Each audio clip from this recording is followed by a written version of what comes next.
नमस्कार मित्रांनो, श्री स्वामी समर्थ. पुस्तकांची दुनिया या आपल्या कथाकथनाच्या यूट्यूब चॅनलवर मी सौ पूनम सोमनाथ पाटील आपले अगदी मनापासून सहर्ष स्वागत करते. तर मित्रांनो, आता आपण आपल्या कादंबरीच्या विश्लेषणाकडे जातोय. ही कादंबरी आहे श्यामची आई. मित्रांनो, ज्यावेळेस मी आपल्या चॅनलला सुरुवात केली होती वाचनासाठी, तर त्यावेळेस मी सर्वात पहिली कादंबरी घेतली होती ती श्यामची आई. कसं आहे ना, माझ्या जीवनाच्या वाचनाची सुरुवात म्हणजे अगदी मी शाळेत होते तेव्हासुद्धा मी श्यामची आई हेच पुस्तक सर्वात प्रथम वाचलं होतं. आणि ती गोष्ट वेगळी आहे की त्यावेळेस मला ते सर्व समजलेलं नव्हतं, पण आता मी खूप चांगल्या प्रकारे ते समजू शकते आणि माझ्या मुलांना देखील मी ते चांगल्या प्रकारे सांगू शकते. आणि मला अशी आशा वाटते की ते मी वाचलं आहे पण बऱ्यापैकी आणि ते तुमच्यापर्यंत पोहोचलेलं आहे. तर काय आहे ना, की आपण असं म्हणतो की आई ही प्रेमळ असते, आई ही मायाळू असते, आई ही दयाळू असते, पण ते 50 ते 60% असते.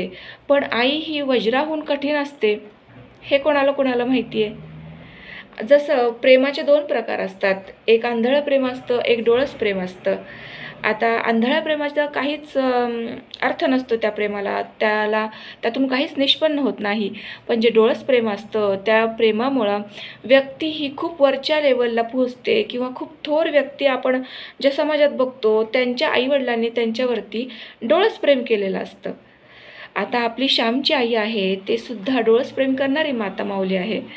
आता तुम्हाला प्रश्न पडेल, म्हणजे बऱ्याच लोकांना तुम्ही सुज्ञ आहात, जाणकार आहात की श्याम म्हणजे कोण हे आपल्याला माहिती आहे, पण आपल्या बऱ्याच मित्रमैत्रिणींना हे माहीत नसतं की श्याम म्हणजे नेमकं कोण.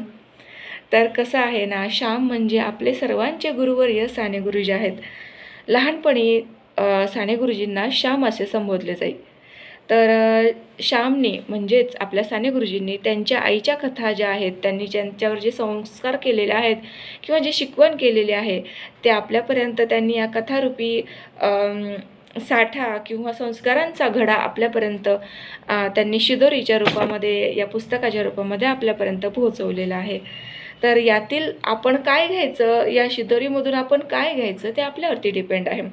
मागच्या व्हिडिओमध्ये मी असं म्हटलं होतं की आपल्याला राजहंस व्हायचं आहे, तर आपण तो राजहंस होऊ. आता या पुस्तकातील एका छान अशा कथेकडे आपण वळूयात.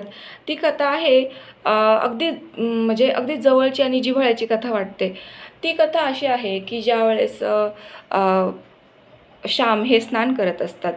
आता स्नान ह्या विषयावरती एक मोठा व्हिडिओ होऊ शकतो, तो वेगळा विषय आहे, त्यावरती आपण नंतर बोलूयात. कारण की ज्यावेळेस आपण अंगावरती पाणी घेत असतो आणि ज्यावेळेस आपण देवाचं नामस्मरण करत असतो किंवा स्तोत्र मंत्र म्हणत असतो त्यावेळेस ते स्नान होत असतं. तर तो एक संस्कार आहे. तर ज्यावेळेस श्याम हे स्नान करत असतात, संध्या स्नान करत असतात आणि स्नान करून ज्यावेळेस ते घरात जाण्यासाठी निघतात, पण खाली माती असते, तर मातीमध्ये त्यांचे पाय भरू नयेत म्हणून ते त्यांच्या आईला आवाज देतात आणि आईला आपला पदर, तिचा पदर हा त्यांच्या पायाखाली अंतर असं सांगतात, कारण की त्यांच्या पायाला माती लागेल असं ते सांगतात. त्यावेळेस आई ही मायाळू असते, प्रेमळ असते, अगदी ते कारुण्याची मूर्ती असते. ती ते पदर श्यामच्या पायाखाली अंतरते. पण त्याचबरोबर श्यामला हे देखील सांगते की श्याम, जसं तू तुझ्या पायाला माती लागू नये म्हणून जपतोस, तशी मनाला माती लागू नये, मनाला घाण लागू नये म्हणून देखील जप. हा किती मोठा संस्कार त्या बोलता बोलता शिकवतात. खूप म्हणजे गहिवरून आल्यासारखं वाटतं मला कधी कधी की ते एवढ्या बोलता बोलता त्यांनी ती इतकी छान शिकवली आणि त्यातूनच आपल्याला आपले साने गुरुजी भेटलेले आहेत. दुसरी गोष्ट आपण अशी बघू शकतो की त्या स्वाभिमानाबरोबर चाणाक्ष देखील होत्या. आता आणि त्या दूरदर्शी होत्या, म्हणजे त्यांना आत्ता जे आपण कृती करतोय की ती कृती कशी केली पाहिजे त्याचा फायदा आपल्याला पुढे जाऊन होईल, याला दूरदर्शी म्हणतात. म्हणजे ते चाणाक्ष होत्या की आत्ता आपण कोणती गोष्ट केली पाहिजे किंवा कोणती गोष्ट नाही केली पाहिजे, ह्या दूरदर्शीपणा त्यांच्याकडे होता आणि तो दूरदर्शीपणा त्यांनी त्यांच्या मुलांना दिला. त्याचबरोबर त्या भित्र्याण होत्या, म्हणजे त्या एकदम शूर होत्या. आता ह्याची गोष्ट एक अशी आहे, अगदी हास्यास्पद गोष्ट आहे. आता या गोष्टीवर मला एक गोष्ट आठवली, ती म्हणजे विहिरीत पोहणे. आणि पोहणे हा एक संस्कार आहे असं मी मानते, कारण की हा एक जरी खेळ असेल किंवा एक विरंगुळ्याची गोष्ट असेल तरी पण अनेक लोकांना विहिरीमध्ये पोहता येत नाही. आणि आपल्यापैकी कोणाकोणाला विहिरीत पोहता येते, कोणाकोणाला विहिरीत पोहायला आवडते, हे देखील मला कमेंट करून सांगा, कारण की मला विहिरीमध्ये पोहता येते याचा मला अभिमान वाटतो. आता हा विषयसुद्धा नंतर कधीतरी आपण व्हिडिओमध्ये घेऊयात. पण कसे आहे ना, श्याम हे खूप आधी लहानपणी भित्रे होते, म्हणजे पोहण्याच्या दृष्टीने खूप भित्रे होते. त्यांना विहिरीत पोहायला आवडायचं नाही किंवा त्यांना भीती वाटायची. पण त्यांच्या आईला असे वाटायचे की माझ्या मुलाला कोणी नावे ठेवू नयेत किंवा त्यांना कोणी बोल लावू नयेत, म्हणून त्यांच्या मित्रांना म्हणजे श्यामच्या मित्रांना त्या घरी बोलवून त्यांना त्या ओढ्यात न्यायला सांगतात पोहण्यासाठी.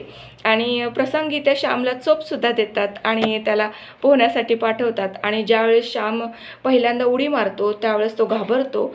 नंतर तो ज्यावेळेस उडी मारल्यानंतर तो शिकतो पोहायला, त्यावेळेस तो खरंच धन्य होतो की त्याच्या आईमुळे त्याची जी भीती होती, पाण्याची जी भीती होती, ती भीती गेलेली आहे आणि तो पुढील आयुष्यामध्ये तो चांगल्या प्रकारे कोणत्याही गोष्टीमध्ये पोहून जाऊ शकतो, म्हणजे तरुण जाऊ शकतो, अशी त्यांना आत्मविश्वास निर्माण होतो.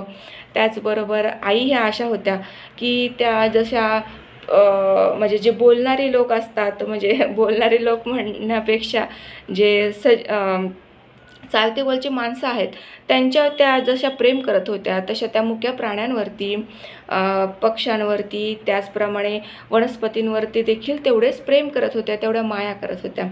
आता प्राणी, पक्षी, जनावरं हा माझा आवडता विषय आहे, त्यामुळं ती गोष्ट मला खूप आवडते, ते म्हणजे मोरी गाय. आता